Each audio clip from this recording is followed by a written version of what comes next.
Ladies and gentlemen, boys and girls, welcome to TCS iON IntelliGem 2024. Before we move any further, may I please request Ms. Shalini Gopalakrishnan, Head TCS iON IntelliGem and School Education Engagements to set the ball rolling. A happy new year to everyone gathered here today, and a warm welcome to the national grand finale of the 6th edition of TCS iON IntelliGem. Hearty congratulations to all our finalists. In the last few years, educational institutions, policies, and forums have stressed upon the need to inculcate the much needed 21st century skills in young learners at an early age. With the advance in AI, this need has increased manifold, with surprising speed and agility. At TCS iON, with this foresight, IntelliGem was conceptualized as early as 2018. The purpose then was to reach out to schools, educators, students, and parents alike to increase the awareness of these crucial 21st century skills. We aim to make the students realize their true potential and be prepared for the unknown, uncertain, yet ever evolving future. This program, devised in a contest mode, runs almost through the entire academic session, starting from the Independence Day and concluding on the Republic Day. Right from the selection of the 5 skills or topics, to the structure of the various stages of the contest, to creation of the evaluation criteria, the entire student journey, learning, and experience has been diligently designed by a team of experts. Once the student registers and enrolls into the program, they are exposed to enriching learning content, and the student definitely takes something back home with them. Now, to all our finalists, congratulations and wish you the very best. You have proven to be an IntelliGem, and that is what we celebrate. Every one of you is a gem. Now, without further ado, over to the host. Thank you. Ladies and gentlemen, boys and girls, it's my privilege to introduce our host for the day. Rashmi is currently Asia's only professional lady quiz host. An alumnus of the prestigious NITK Surathkal and IIM Calcutta, she has hosted close to 1,000 shows across India, Singapore, and several countries across the Middle East. She is the only woman to have been invited to host a quiz at Kuwait for the last 5 years. She was recognized by Business World as 40 under 40 as a personality from India to reckon with. She was the winner of the Quiz Host of the Year 2022 by SMX Leadership Summit. She's been part of this quiz for many years, as she has been part of several quizzes such as Tata Crucible, the Union Bank Quiz, the Rural IT Quiz, TCS Inquisitive, just to name a few. So, ladies and gentlemen, it's time to get started. Time to welcome your host, Miss Rashmi Furtado.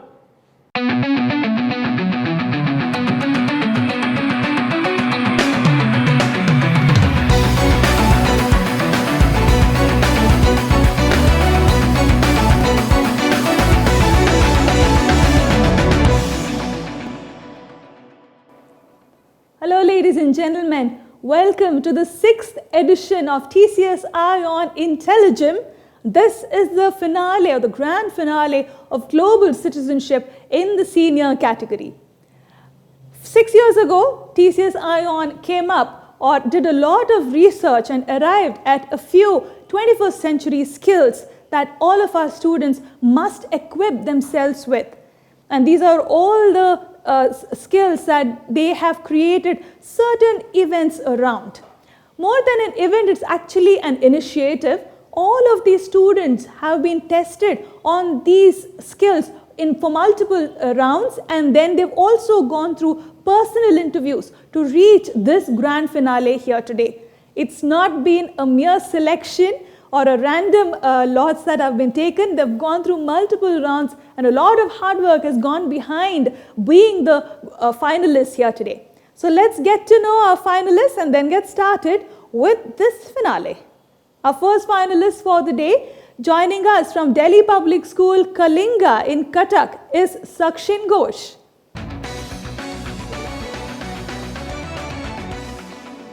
Sakshin is in class 7. Following him from class 9, representing the Orchid School, Pune, is Mihir Apte.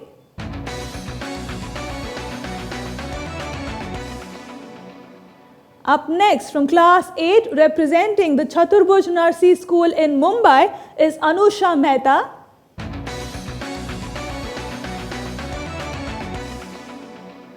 From class 8, representing Kennedy High, the Global School, Hyderabad, is Dhanvi Tadisetti.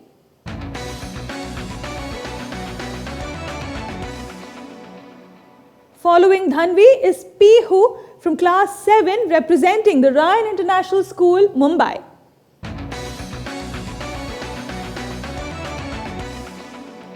And completing the lineup for us here today, representing the Silver Oaks International School in Hyderabad, is Srisha.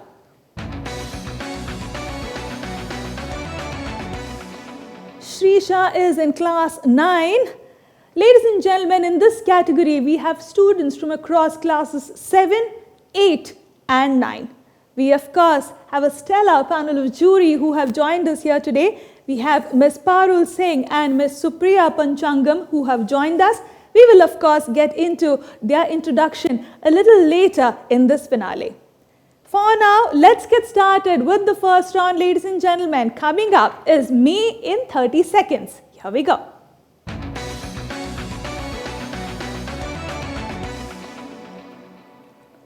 All of us, including our students, are well versed in introducing ourselves when we have a lot of time. But it's a skill, it's an important skill for all of us to have to introduce ourselves in the least amount of time possible. Me in 30 seconds is created to equip all of our students to make that impact in 30 seconds. So let's get started. Let's see what they have to talk about themselves. We'll get started with Sakshin. Sakshin, you have 30 seconds of time to introduce yourself. Please go ahead. Inspired by the words of the philosopher emperor Marcus Aurelius, who said, "All things are meshed together, and a sacred bond unites them," I, Sakshin Ghosh, am a global citizen who believes that by interacting with other cultures while remaining rooted in one's own culture can embrace diversity in a better way. I'm an avid reader, a movie buff, and a video game enthusiast. My exposure to movies of various genres and languages, travel experiences, experimentation with different cuisines, and my early access to the internet have all come together to make me a global citizen. Wonderful. Thank you, Sakshin. Let's move on to our next finalist. From the Orchid School, Pune, we have Mihir Apte. Mihir, your 30 seconds of time, starting now. From a world that was united during the pandemic to a world that was struggling with conflicts just 2 years later. From a world where vaccines and medicines were flown into various countries to one where nations are trading weapons of war and mass destruction. I, as a global citizen, always believe that if each and every one of us recognizes the interconnectedness that unites humanity, with the power of understanding, empathy, and collaboration, we can address the challenges and celebrate the triumphs that transcend all borders and divisions. Thank you. Thank you, Mihir. Following Mihir, introducing herself in 30 seconds is Anusha. Anusha, you have 30 seconds of time. Please go ahead. Hello everyone, my name is Anusha Mehta, who's a global citizen and studies at Chaturbhuj Narsi School, Mumbai, in grade 8. I'm an ITA ranked player in lawn tennis. Apart from that, I have been part of the TCS journey and in grand finales since the past 4 years. I also very strongly believe in the phrase known as Vasudhaiva Kutumbakam. It's a very popular Sanskrit phrase and also aligns with my Jain beliefs, which says the whole world is one family. Now that is a powerful phrase. It shows us that together we can create a better future for all. It also reminds us that we are all together, the same, despite of our race, religion, and nationality. And I think this phrase perfectly defines global citizenship. Thank you, Anusha. Following Anusha, hailing from Hyderabad, is Dhanvi. Dhanvi, you have 30 seconds of time starting now. Good evening and Happy New Year to all of you present here. My name is Danvi and I'm studying in grade 8 in Kennedy Hyder Global School, Hyderabad, and I am a global citizen. I am a global citizen because I respect my culture and the culture around me. I am a global citizen because issues around the world affect me. And finally, I am a global citizen because I care. I care about the environment and about the world. Like Ernest Arguello said, we all have different inspirations, but one goal, a better world. And at the end of the day, that's all that matters, making the world a better place for you, for me, for all of us. Thank you. Thank you, Dhanvi. Up next is Pihu. Pihu, you have 30 seconds of time starting now. A very good evening to esteemed guests and fellow finalists. I am Pihu Anand from Raya International School, Mumbai. I am a citizen, not of Athens or Greece, but of the world. This statement by Socrates is my ideal. In today's world, as we come together to form a global village, it is our responsibility to start considering Earth as our planet and come together with equality and without discrimination for the goal of a better world for all. That is why I consider myself as a global citizen. Thank you, Pihu. And concluding this round for us here today is Shrisha, again from Hyderabad. Shrisha, you have 30 seconds of time starting now. Loka samasta sukhino bhavantu. Let all beings in the world be happy and well. Greetings to the esteemed jury and fellow finalists. I am Srisha Reddy, studying at Silver Oaks International School, Hyderabad, and I stand before you today as a proud global citizen. With a background rooted in a diverse culture like India, I've learned to appreciate the beauty of different cultures and perspectives. As a polyglot and internet native, I have learned to think from various viewpoints. My partaking in countless MUNs and an avid interest in geopolitics, along with admiration for books and music, have enhanced my collaborative skills and have taught me to greatly understand the political landscape of the world. I am dedicated to the sports of badminton and gymnastics, which have taught me to admire the art of comprehensiveness and the importance of leadership and inclusivity. I believe in fostering understanding and cooperation beyond borders and ridding the world of poverty and social injustice which have so blatantly plagued our society. I also truly believe in Sarvodaya. Thank you. Thank you, Shrisha. Well, ladies and gentlemen, time for us to move into the second round of this grand finale. Coming up is heads and tails. Here we go.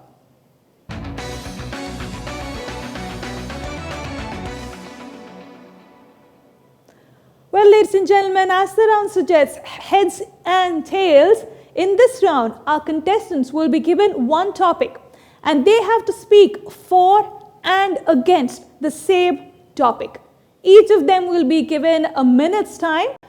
They are free to divide that 1 minute depending on how they want to, but ideally we suggest them to speak 30 seconds for the topic and 30 seconds against the topic. Let's take a look at the topic coming up on your screen. Something that has probably bothered most of us who have wanted to study abroad. Fee in educational institutions should be the same, irrespective of the nationality of the applicants. Some of us may think it is justified, while some of us may think that's not necessarily a fair way of, you cannot penalize an applicant just because he or she is not of the same nationality. So let's see what our contestants have to speak. Contestants, remember, you have 60 seconds of time. You can divide your time among for and against the topic the way you wish to. I will let you know at the end of the 60th second, after which you will have to stop whatever you're speaking about. Okay? So let's start with Shrisha.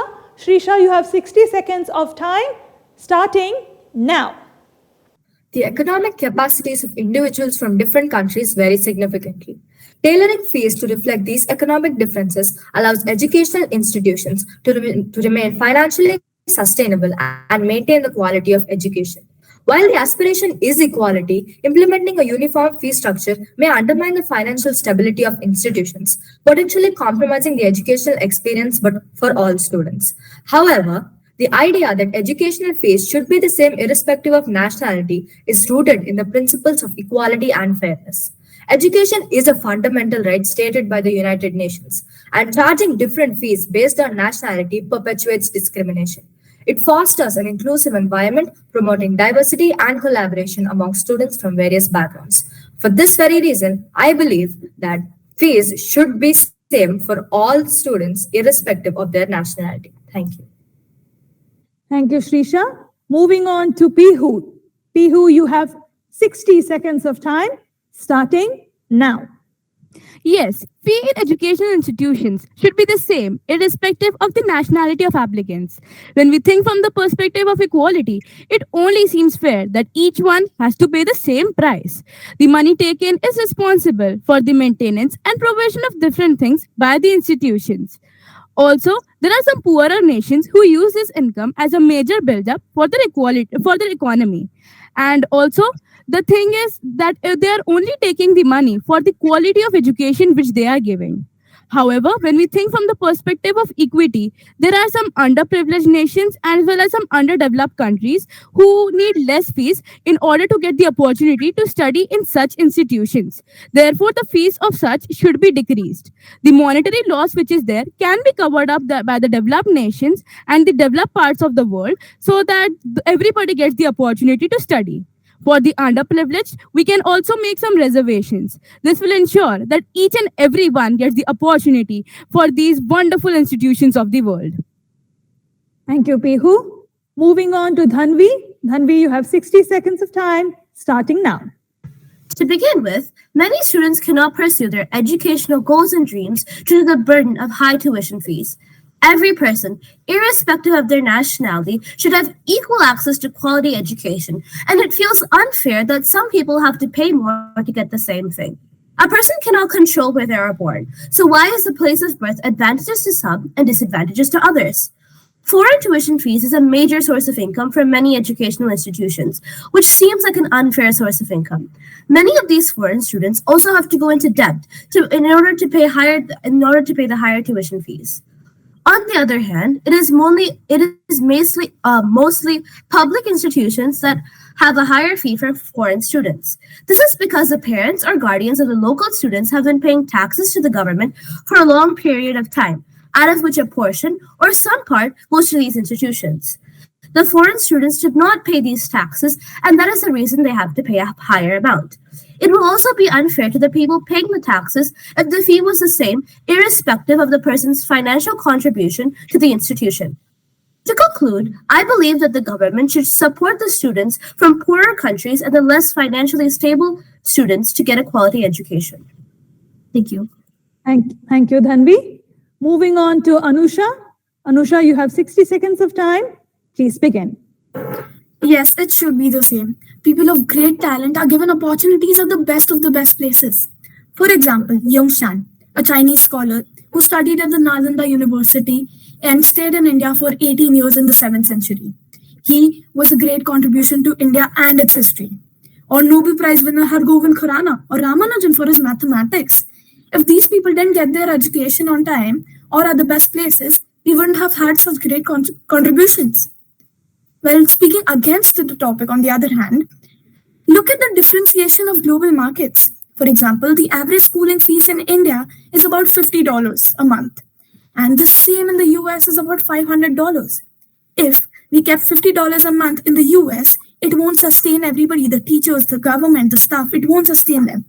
And if we kept that $500 in India, we won't be able to afford the tuition. A big percentage of our population won't be able to afford the tuition. Then what's the point? So I think this idea, to conclude, can be implemented nationally, but implementing it globally on a large scale is very challenging. Thank you, Anusha. Moving on to Mihir. Mihir, you have 60 seconds of time. Please begin. I feel that by charging the same fees regardless of nationality, institutions can promote equality among students and prevent discrimination. By having a uniform fee structure, administrative processes are simplified and more transparency can be provided. This will enhance the reputation of the institution for being fair and inclusive and improve its global standing. By tying fees to the nationality of the applicant, institutions would be indirectly incentivized to pick only applicants from wealthier nations. This will limit the diversity of the student body greatly. On the other hand, I feel that if fees were made dependent on nationality, it would make educational institutions much more competitive in attracting top students from around the world, as prices would no longer be a restricting factor for any deserving student. Charging students from developed nations more would enable the institution to provide aid and scholarships for students from developing countries.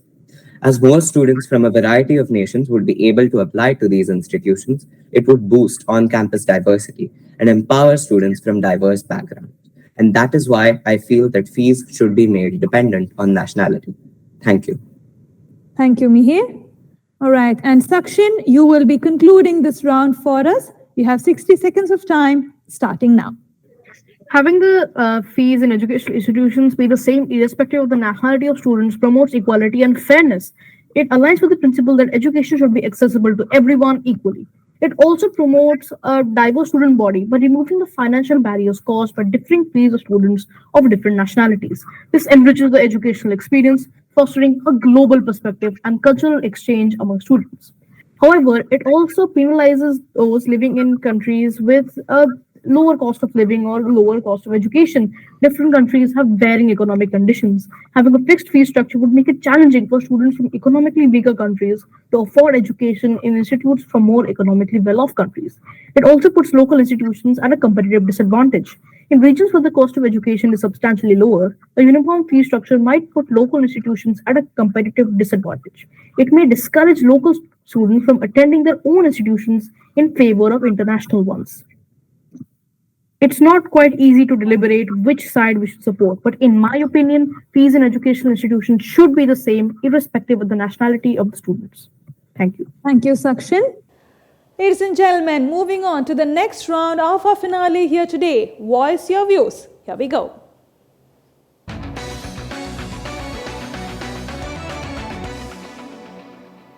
The topic of this round coming up on your screen now. Should United Nations control all water resources of the world? In this round, our contestants will debate on this topic for 8 minutes. We would encourage you to come up with a conclusion or arrive at a consensus at the end of the 8th minute. If you are not able to do that within 8 minutes, I will provide you with a minute's grace time. Okay? However, at the end of the 9th minute, I will stop you irrespective of whether you have arrived at a consensus or not. Okay? I will not be moderating the debate. It's up to you on which direction you want to take the entire debate. Okay? Good luck to all of you. We would like all of you to voice your views in the best manner possible on the topic, should United Nations control all water resources of the world? Your time starting now.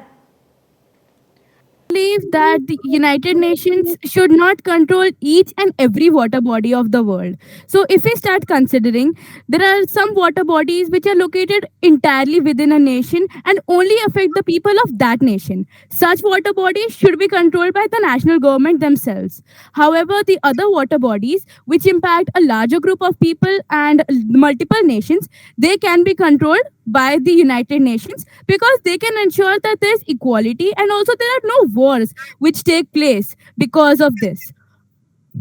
To contradict what you said, you spoke about how international water bodies which affect multiple nations should be controlled by the UN, right? But if we take the example of a water body like the South China Sea, which currently many countries are fighting over and it is very disputed, how would the UN regulate that successfully? Because with such massive stakes, they are more like they're inclined to favor one side. So with such a bias, is that fair? Yes, does that, and people also said that there are no wars fought over these, but that is completely wrong. There have been in history, there have been a number of wars fought over water, and furthermore, you're saying that only certain water bodies which are distributed by multiple nations should be controlled. Who gets to decide that? Even more, promoting the fact that the UN should not control everything is that it can essentially be described as a toothless tiger. It has no force, only bureaucratic influence, and only through diplomatic initiatives can it actually make a difference. And as we can see with the Ukraine-Russia war and even the Israel-Palestine war at some point, sanctions are decided predominantly, because sanctions are essentially their only weapon, right? Sanctions are predominantly decided by the five states, the five The people. president states, which, and you can see in Pakistan's terrorist situation, any response that is to be done towards it is immediately kind of disputed by China, and so the whole operation is cut down, right? And the Israel-Palestine war and the Ukraine-Russia war, as I said, they were delaying the sanctions, and when they did, there were a lot of ifs and buts, which is the reason. Basically, these five president states they decide everything, and the rest of the 190 something countries are left out. And having those five states, those five main states, think decide on every water body, even if it is affecting multiple nations, is quite a bad idea because there's no one left to enforce it. And of course, after all, no one would like to give away their only resource. Like in a lot of countries, it basically results in a loss of sovereignty if you give away your control of your water resources to an international body. I understand And not that. Yes, not yes, every country would yes. like to do I that. understand the To add fact to that Sakshan, loss one of second, sovereignty. Anusha. One second, Anusha. To add to Sakshan's point, he is definitely right about the sovereignty concerns. Allowing the UN to control all water resources will definitely raise concerns about national sovereignty. And like he said, only five countries have all the veto power. And plus, it comes down to efficiency and local knowledge as well, because local governments are often better equipped to manage water resources efficiently, considering their understanding of regional needs, geography, and local ecosystems. Plus, we all know how many bureaucratic challenges the UN faces, and it can potentially lead to inefficiencies and delays in decision making, which are detrimental in times of crisis. So, no, the UN should not control all the water resources of the world. Yes, And in addition to, just a second, go just ahead, a go second. ahead. Just Go a ahead, go second. ahead. I just think that the UN should control the water resources because look at this problem. Just look at the intensity of this problem. I'm not sure if everybody knows this, but 97% of the world's water is salt water. We are left with 3%, out of which 1% is in glaciers, and one or more is in underground.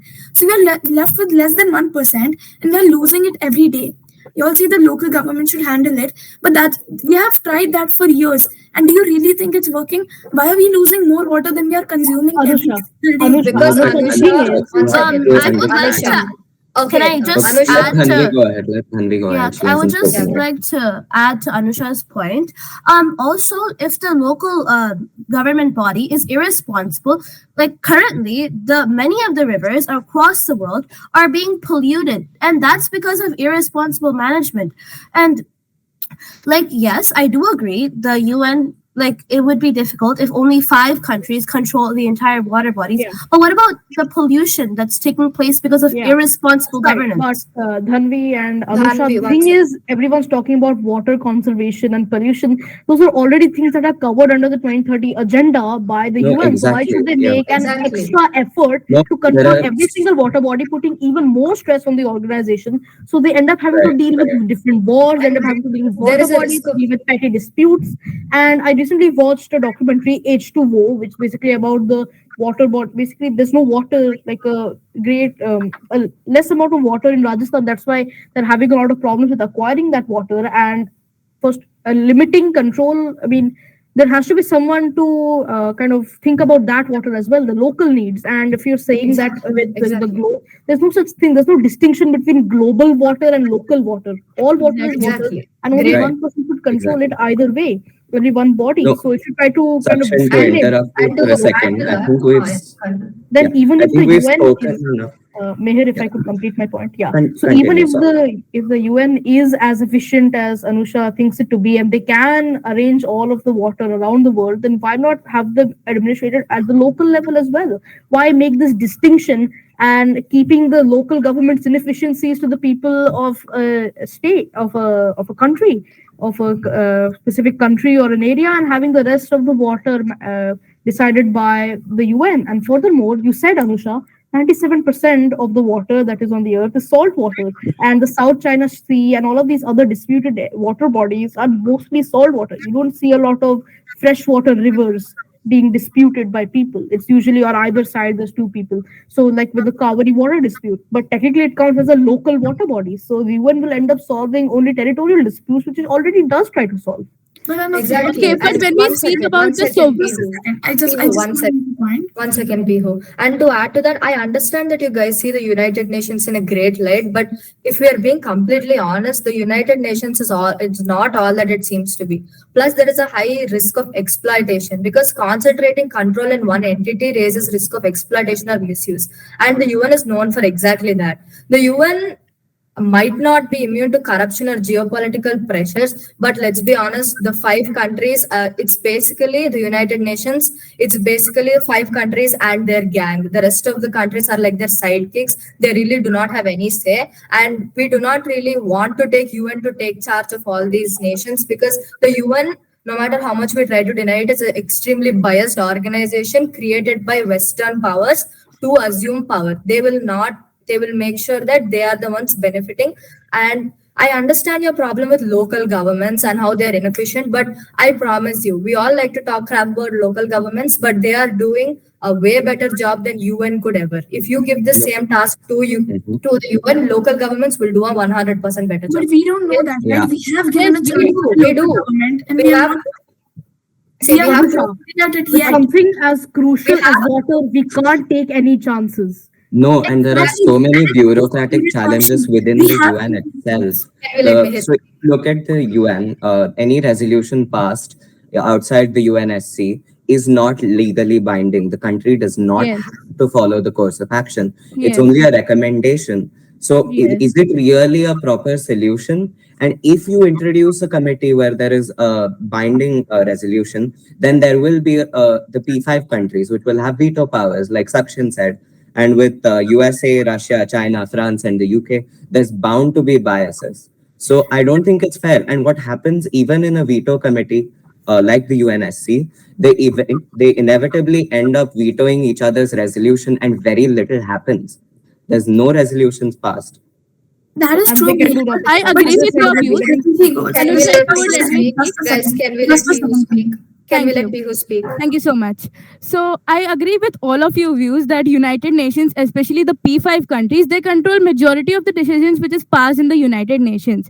But the thing is, we've given so much time to our natural ways, to our governments, to just how the water distribution takes place. But still, we can see that there are many internal issues which happen, and there are many things which happen. So I think, to be honest, we should not give the entire power to the UN also. The entire power should not be with the local governments also. But It should be that is honestly speaking to you, that is not Have a possible. minute's As I time. mentioned before. Guys, time. Let Anusha speak, then we'll work on the consensus. Okay. Just to clear it out, people, it's not possible to separate that. Okay, this body will be controlled by the UN, and this body will not be controlled by the UN. It's I yes. feel, and yes, Just a second, Tanvi. All I am trying to say is we have given a chance to the local government and it's not working. The UN has a bigger and a wider viewpoint to this problem. And I But, think just Anusha, like the SDGs, they have solved a lot of other problems, right? We are seeing a lot of improvement in all the 17 SDGs. And I'm sure we have exactly. all prepared. But Anusha, can like I Sakshan just said, have, it's can I water. just, One second, Dhanvi. One second. Like Sakshan said, it's water. We can't take chances. We know how horribly the UN deals with all the other issues. And But we have majority taken a chance with our local government and it did not work. and Exactly. but the thing is, local governments will know how to deal with water bodies. Not every water body will be dealt with the No, same way and all the over the globe. Finalists, your time is up. Finalists, your time is up. You need to stop discussing. Your time is up. Well, ladies and gentlemen, looks like they've not been able to arrive at a consensus, but it's not my job to figure out who the winner is. It's the jury's job to figure that out.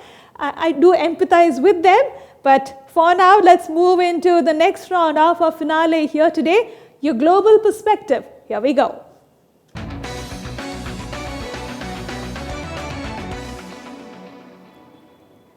From a discussion around the United Nations and what they do, we move into another round which talks about the SDGs that have also been prescribed by the United Nations. The SDGs coming up on your screen now. Well, in this round, all of our finalists have to come up with 3 SDGs which they think are the most or on the higher priority list as compared to the others. They will rank these three in the order of their priority, and they will also tell us why they pick these three as against the remaining among the list. Sakshin, which three SDGs would you like to speak on? Zero hunger, good health and well-being, peace, justice, and strong institutions. And is that the order in which you would rank them as well? Yes, ma'am. Please get started. So first, zero hunger. Food is the basis of survival, and the increasing difficulty to access and afford this food, especially for people and countries living in poverty, is causing problems like undernutrition and malnutrition. Also, in many places, street food is less expensive than good and healthy food. It is not just my priority, it is the first priority of every living thing on earth. Second, good health and well being. According to the UN, well being is not just being free from diseases. And in my opinion, it is also being able to manage anxiety and stress in this ever evolving world. Mental health is very important in the 21st century. It's something that should be addressed. Also, universal healthcare. Everyone needs to have access to all the resources required to be well. And last but not the least, peace, justice, and strong institutions. A peaceful environment and being away from wars ultimately increases productivity and also allows human society to flourish without being held back by the human and financial costs of war. In the Israel Palestine and Ukraine Russia conflicts, they both hurt the economies of all countries involved and plunged their population into poverty. And again, the inhumane treatment of refugees is a thing that we need to address. And refugees essentially don't exist unless there is war. So these are my three SDGs ranked in priority. Thank you. Thank you, Sakshin.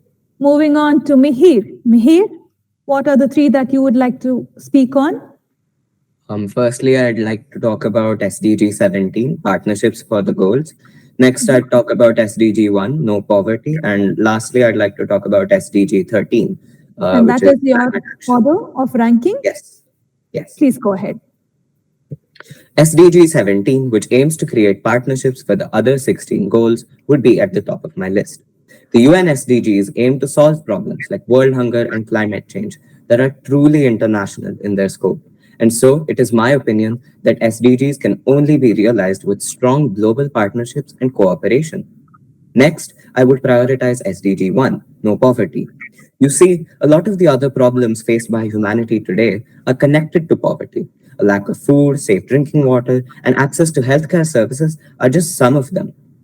Lastly, I would wish to work towards SDG 13, which aims to stop and reverse the effects of climate change. We are losing millions of lives and billions of dollars in losses due to climate change and incidents like the 2022 Pakistan floods and the droughts in Eastern Africa. And these will just continue to become more often. While these are the three goals I have chosen to highlight, all 17 need to be acted upon with utmost urgency for the future of our planet. There is no planet B. Thank you. Thank you, Mihir. Moving on to Anusha. Anusha, what are the three you will speak on? I'll speak on climate action, SDG number 13, SDG number 4, which is quality education, and SDG number 2, zero hunger. And I'm guessing that's the ranking that you have given. So is it okay if I start from the third most prioritized one? So what is your number Climate 3? action, then quality education, and for first, it's zero hunger. Please go ahead. Okay, it's climate action. Neglecting climate action could have devastating long-term consequences. It is gradually destroying our Mother Earth. And let's not forget, we are alive because of the extremely resourceful Earth. Climate change is a thing the whole world collectively relies on and needs immediate action. Then SDG number 4. With this being my second most prioritized SDG goal, look at the literacy rates around the world. 30% of South Asia's population is illiterate and 36% of South Africa's. How is this fair? And then it also gives them, if someone is basically educated, it gives them a wider understanding on the rest of the SDGs. And that is really important. Once this SDG is achieved, achieving the rest of the SDGs becomes much more easier and convenient. And lastly, zero hunger. I put this in the first place because of one reason. Why are people going hungry? It's not like we don't have enough resources. We have so much resources. We waste about 1/3 of the food produced in the world, and about 10% of the world's population goes hungry every night. What are we doing? Why are we wasting so much? How did we get here? What has my previous generation done to even come to this point where where so much of our population is going hungry? So yes, we need to solve hunger firstly. Then we can use the power of education to solve the other SDGs. And the reason I ranked climate action third, as climate action needs something more than basic education, a little bit more. And still it needs immediate action. So I believe all these three are important, but the rest are also of great importance according to me. Thank you, Anusha. Moving on to Dhanvi. Dhanvi, what's your rank and which are the SDGs that you would want to pick? I would like to choose SDG 10,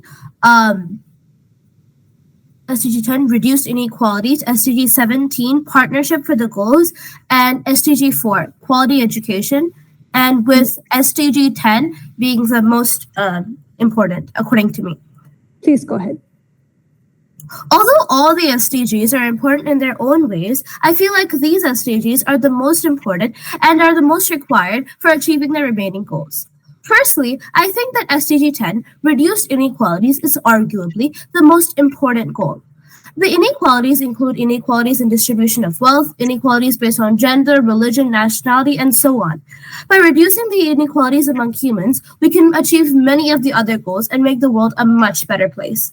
By decreasing the inequalities among people, so many people will be able to have access to quality healthcare, education, proper hygiene, and many other things. I would say that SDG 17, partnership for the goals, is the second most important goal. Without partnership of nations and the people in the nations, achieving any of these goals would be impossible.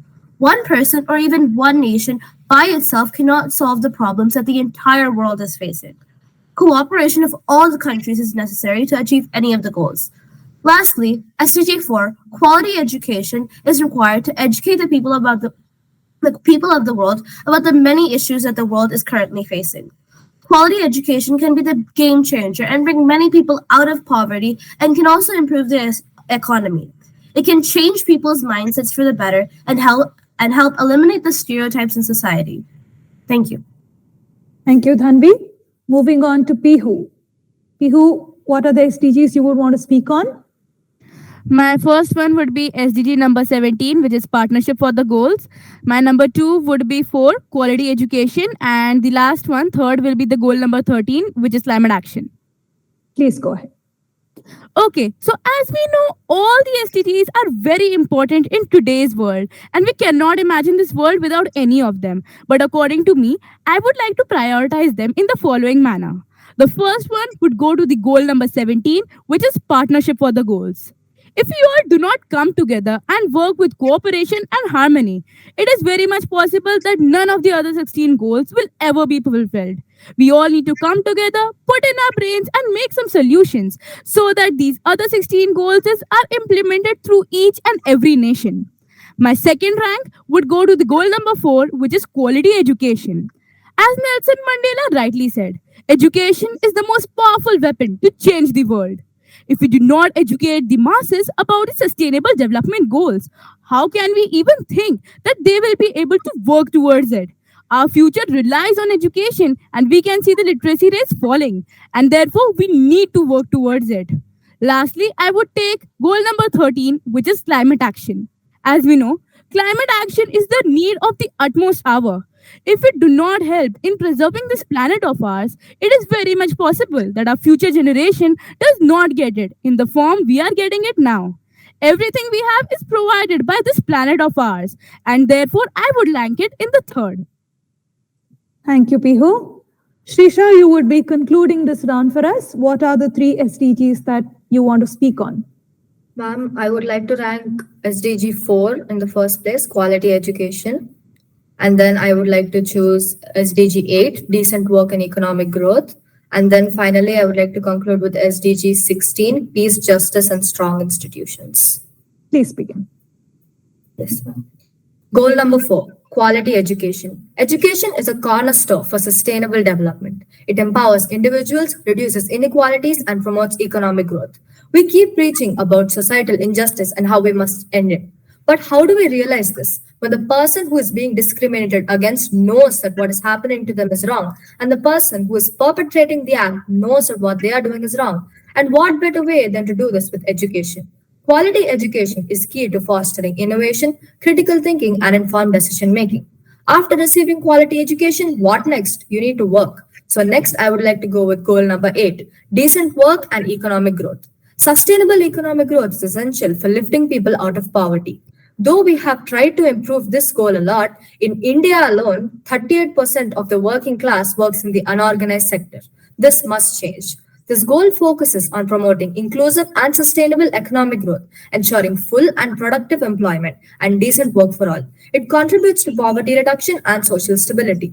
While working, you need to collaborate with people around you. So I want to rank goal number 16 in third place: peace, justice, and strong institutions. Peace, justice, and strong institutions are fundamental for sustainable development. This goal aims to promote peaceful and inclusive societies, provide access to justice for all, and build effective, accountable, and transparent institutions. It lays the groundwork for the achievement of other SDGs by fostering stability and good governance. Though I prefer these SDGs above the others, there is no denying that all of them are very important because it's as the ancient proverb goes: we have not inherited this world from our forefathers, we have borrowed it from our children. Thank you. Thank you. Thank you, Shrisha. Ladies and gentlemen, time for us to move into the last round of this grand finale. Coming up is the jury time. Here we go.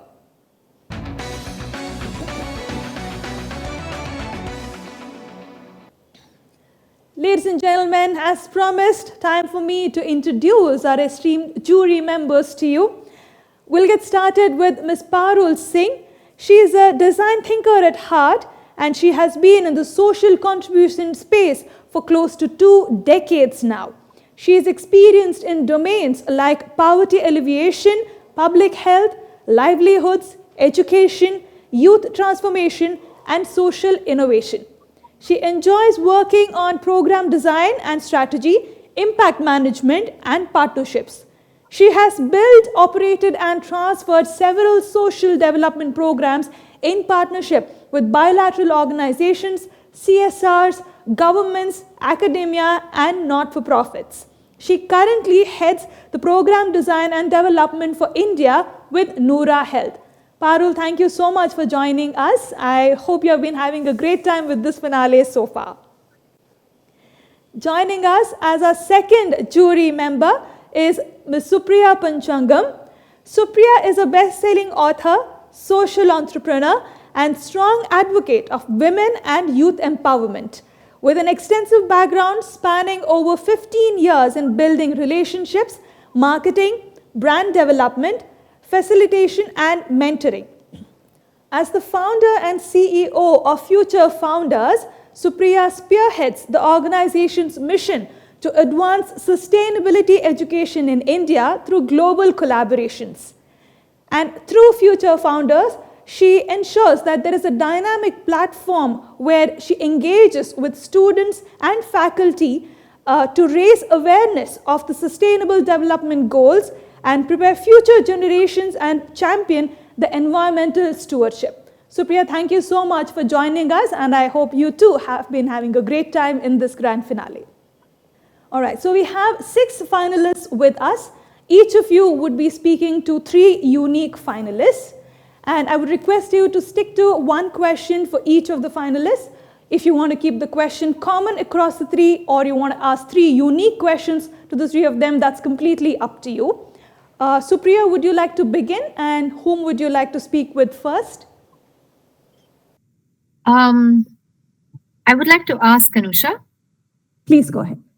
Anusha, in the last debate plus conversations and your interest in SDGs, you seem to have a lot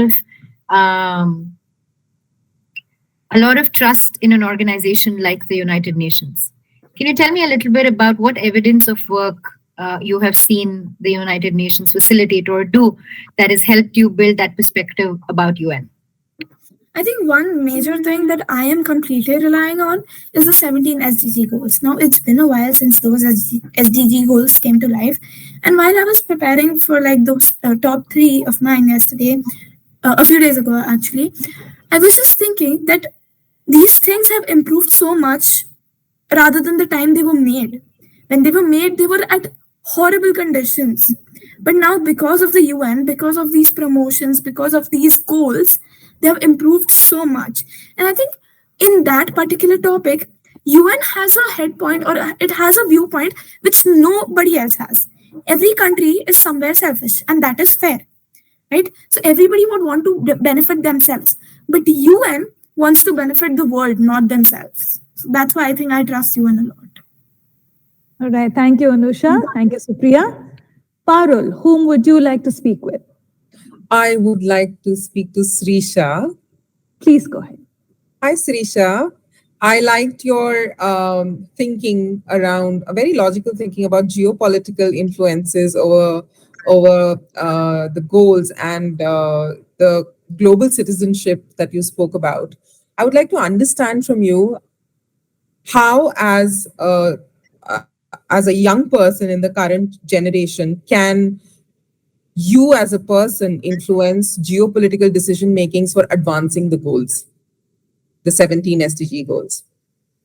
Yes, ma'am. So I would like to start by explaining how any action that I take will likely impact the world. It's the butterfly effect, and any one action that takes place in one certain area will impact everyone everywhere else. And I am a firm believer in the concept that any action you take, no matter how small or big, will impact every single other person in the world, regardless of whether you believe it or not. This is the philosophy I live with, and I learn about geopolitics, and it has helped me take a stance on it has helped me take a stance and understand the political stance of different countries as well. So now I'm interacting with other peers who have the same level of knowledge as me in global citizenship, if not more. And after interacting with them, I have definitely gained a lot of knowledge from the points they have stated. And I hope that from the points I have stated, I have exchanged some knowledge with them. And this intersharing of knowledge at some level has helped them gain knowledge as well as me. And I do this on a daily basis with my peers from school and my extracurriculars. So in the future, I would like to become a businesswoman, and I would also like to enter politics. So I believe that I was born to make an impact in the world in the political field, because it's, as my favorite saying goes, economics is the gun, politics is the trigger that pulls it. Thank you, Shrisha. Thank you, Parul. Supriya, whom would you like to speak with next? I would like to ask Sakshin a question. Good evening. Good evening. I heard your point about countries retaining their sovereignty, or the importance of countries retaining their sovereignty. Can you talk to me about maybe two examples? One, which is a recently or a newly formed country and sovereign and has gained their sovereignty in the last, say, 30 years, versus a country that is been so for a while. And how have they leveraged, both countries, how have they leveraged sovereignty as a way to become prosperous? Well, of course, there is talk about a country which has recently become sovereign. It would be South Sudan. It's the newest member state of the United Nations, and well, it is a place of war, right? And it's quite recent, and it's quite a horrible situation there. So, I mean, but yeah, it became separate from Sudan after a number of revolutions. But a country that has been sovereign for a long time, India became sovereign from the British in 1947. And relatively, although South Sudan is relatively new, I can see that it has been making changes. It has been trying to flourish a lot. But retaining your sovereignty for a long time means that you do have the decisions. And see, South Sudan is quite a small country. It's in Africa, while India has been around for a long time. It's only recently become sovereign in the modern world in 1947. And we have been leveraging that quite well. While under the British, all of our resources was taken away and we were taxed immense amounts. Now we are prospering. We are one of the biggest economies in the world. We have the largest population density. We have the largest population as well in the world. So, and basically, we are advancing as a nation. But this is something that basically happened only after the British came. Before the British, it was a long time ago during the Mughal period, and we were prospering then as well. But the British basically came and took everything away, and we essentially started at square one when we became independent.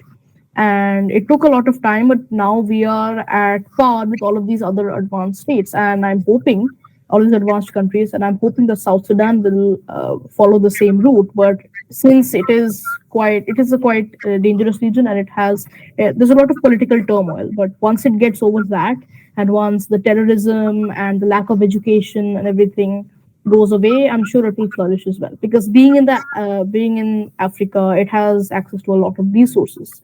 So it hasn't quite been able to leverage its sovereignty because Sudan was in the first place quite a poor place. But I can see that after its freedom, it has been making changes. So that's what you wanted to. Thank you, Sakshin. Thank you, Supriya. Parul, whom would you like to speak to? I would like to speak to.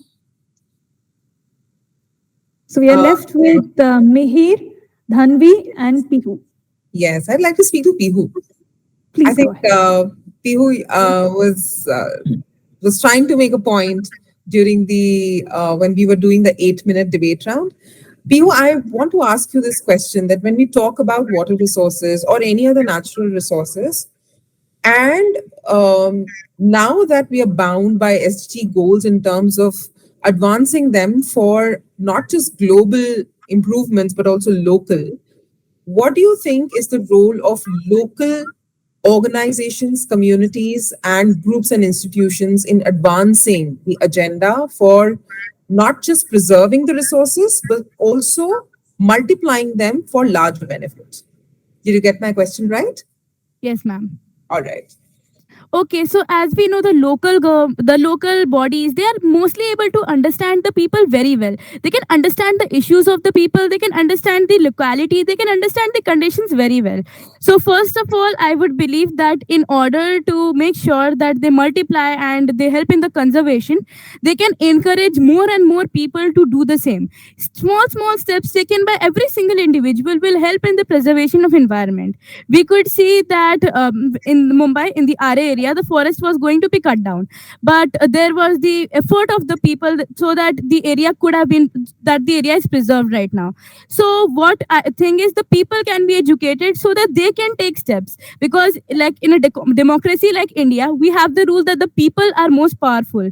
So if the people are made more aware, then they can help in the preservation as well as in the multiplication, because as we know, the trees, the water resources, everything is decreasing because of our human pollution and other activities.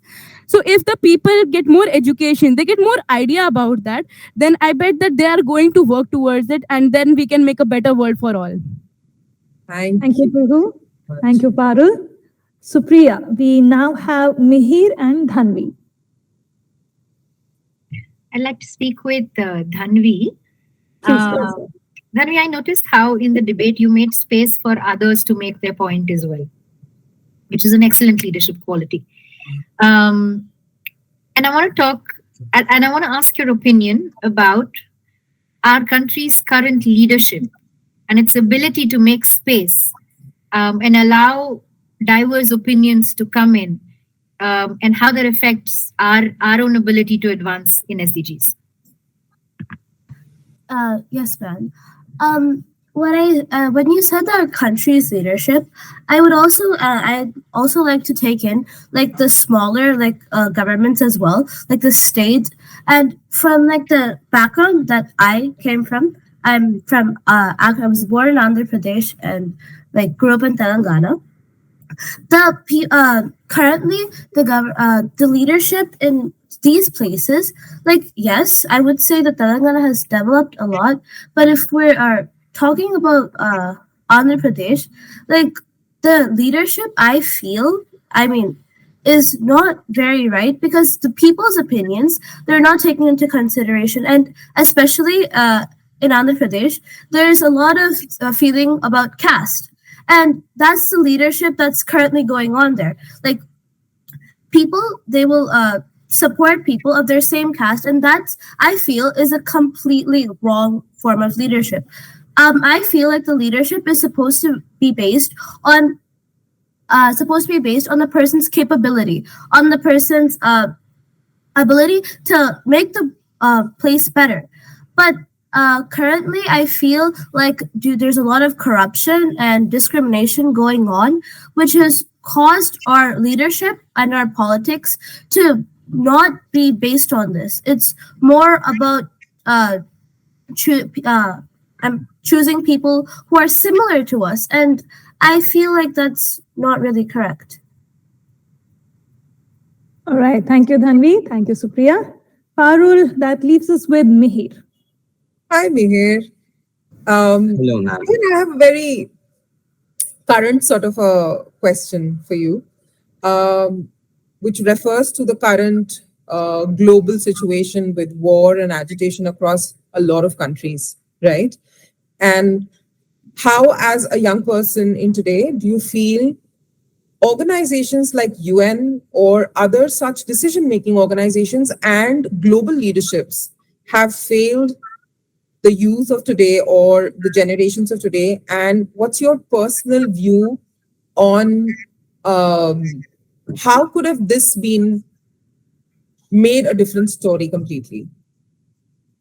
So I find that we've been failed, the youth of today, in fact, all people across all ages, right? Because it's not just about the youth, everyone is being affected by these terrible conflicts.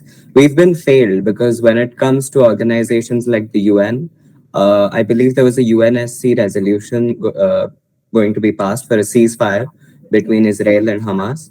And the United States vetoed that resolution. And as a citizen of the United States, I was offended on a personal basis because if you see there's an overwhelming majority of people in the United States that feel that there's a need for ceasefire, and yet the government was not willing to take that decision.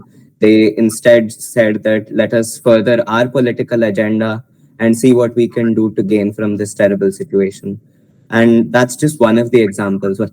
When it comes to the Russia-Ukraine war, you would notice that at first the war was like a very popular war, I suppose you could say.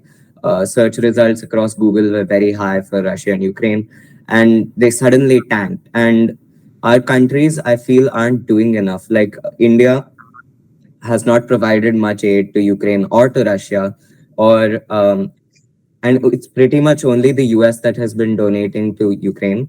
And I feel that fundamentally, if humans are being violated anywhere, that it is your responsibility to protect them, to fight for them. And I think the institutions aren't keeping up with these ideals. So, yeah. Thank you, Mayor. Thank you, Mihir. Thank you, Parul. Well, ladies and gentlemen, with this we conclude the grand finale of TCS iON IntelliGem Global Citizenship for the senior category. And it's time for us to identify the winner from among the 6 finalists whom we have with us here today. What we need to remember, ladies and gentlemen, while we have only one winner, it's sort of like a joint runners-up for the rest of them because all of them go back with goodies that is given by the TCS iON team. And now it's time for our jury members to identify that one winner. I know it's a tough task for them. I mean, I can see that they're trying to work out a lot of scenarios in their mind right now. But ladies and gentlemen, you don't go anywhere. We have many more finals coming up. So please join us in the next final. You take care.